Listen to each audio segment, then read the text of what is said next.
Of course, the SEMA Show is where all the new parts are unveiled, but many people come just to see the cars because you see stuff here that you won't see anywhere else.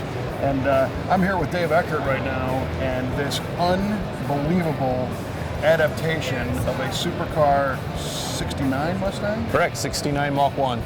Yep. Well, tell me a little bit about where the idea for this car came from. Okay, the owner of this car loved the 69 Mach 1, loved the body styling, loved everything about it. But he really wanted something that would perform. He loved the GTs, but the GTs are a little too small for him, and they just didn't have the Italian flair and the attention to detail. He really likes the Jaguar, Aston Martins, more of the European supercars. And when you talk GT, we're talking the Ford GT supercar. Correct, the one they built Not between, like a Mustang no, GT. No, yeah. the one they built between 2005 and 2006, the Right. GT supercar. Correct, yeah, yep. So he wanted the best of all worlds. Correct, yeah, that's what he wanted. He wanted to keep it all Ford. You know, the power plant had to be Ford, the body had to be Ford. He said other stuff you can play with a little bit, but it needed to be pretty much Ford. So at that point, did he say, figure it out? Just make At it that happen, point, no, he came to me. It's great to do. He goes, yeah, I have a real idea. Let's do a Mach 1, but let's try to do an aluminum body, something really different, you know, type of deal in it.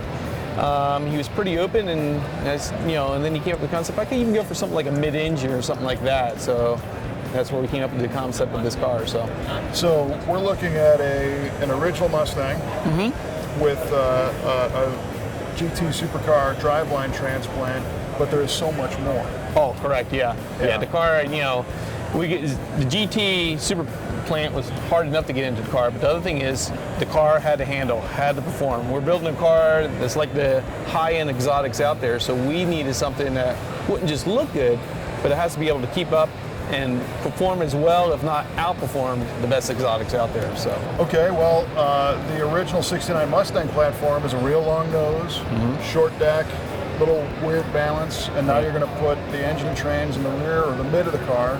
How did you change the proportions? Because everything's been touched. Right, everything's been touched on the car. Basically, it has the 108-inch wheelbase that the stock Mach 1 had. But what we did is the car's been lowered 10 inches from where the stock Mach 1 sat.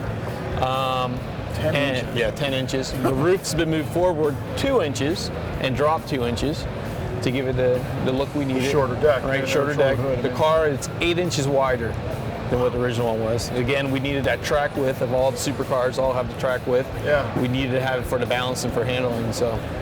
Wow. Now, what suspension did you use? It's actually C6 Corvette suspension in front, so it's 2010 C6 Corvette in the front. The back are C6 spindles with our own design in the back though.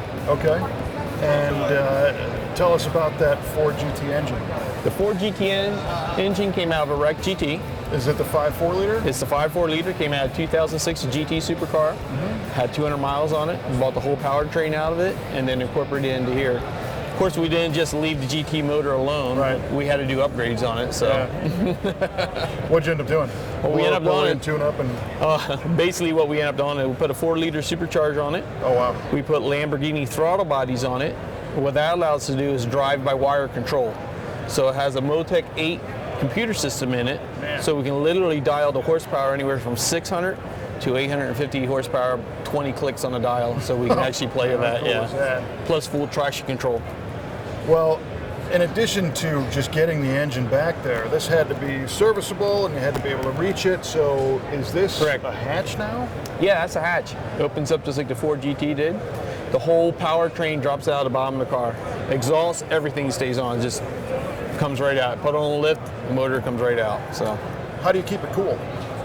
radiators, everything's up in front. When we built this car, we got all the specs for the stock GT, because that was going to be very important. You can't just put a motor in the back of a car and expect it to cool, because the water pump's got to push it all through this line and everything else. Sure. So we got the engineering designs from Ford that had all the specs for the GT. We took that, increased it by 30% so we could handle the horsepower, plus we just have a margin of error in there. So This is insane. So now we know the technical side of how it goes and how it stops, but now you still got to make it comfortable and fit nice and everything else. Exactly. What'd you do inside? the inside, if you look at the inside, it looks like a stock Mach 1 for the most part. Shape-wise? Shape-wise, yeah, but it's all been upgraded, you know, with leather. There's been trim added, custom gauges, everything's to really give it a high-end level again, like the Aston Martins and the Ferraris and stuff like that. So But as far as dimension-wise, the seating arrangement is the same as the Mach 1 was. Yeah, well, they were comfortable. Yeah, yes. Yeah. I'm really digging the wheels. Oh, thanks. The wheels, it was very important to keep this car looking like a 69 Mach 1. So we didn't want to do the traditional stuff where you shave the door handles, take the bumpers off, get rid of all the chrome. Street rod stuff. Right. You know, all the mods were in the body, so let's leave all that stuff on there so it's still recognizable as a Mach 1. The wheels, we didn't want to do a 5-spokes. Everything's been done to a 5-spokes there is. So what we wanted to do, we kind of copied the original Mach 1 wheel. Oh yeah. Yeah. It's just that's a what we did bigger there. version. I like the color tie-in. Right. Where did you get those? Shops Wheels made the wheels for me. Oh, okay. Yeah. Excellent. Tell me what product line you used to paint the car? We used the Beer product line on this car, so it's a Beer 500 series with their high solids clear on this particular car. So. What'd you think about that? Oh, we love it. I've been using it for 5 years now. Just love the stuff. Yeah, it's on all of our cars. What is it that you like about that system? I love the clarity of the clear. The clears on their clears are really good. You can really do a lot of build on it, and you don't have to worry about sopping pops. You can let it air dry, and it'll cut and buff beautifully. Really? Yeah. It doesn't turn into granite. It does not turn into granite. No, it does not. No, it stays very flexible, very forgiving. Yeah. So. When you painted this car, what was the strategy so that the panels and the metallics matched? Basically, on this car, we had the whole car lined up in pieces, but together. You know, so they're all on racks, but all in line like the car would be together. So we paint it all at one time. Yeah. So on this, I can imagine with this very fine mica, it was challenging. Yeah, it was. But you know, the De Beer stuff's pretty good to spray. We really had no problem. The color matchings are really good on from panel to panel, even though it was apart. So nice. Yeah. And then some of the little details. I like the heat extractors out of the hood. And I dig the quarter vent. Is that functional now? Had to be functional. Same way with the heat extractors in the front. They actually put downforce on the front, just like you did on the stock GT. Gets that air out, shoot it up over the car, radiators in the front.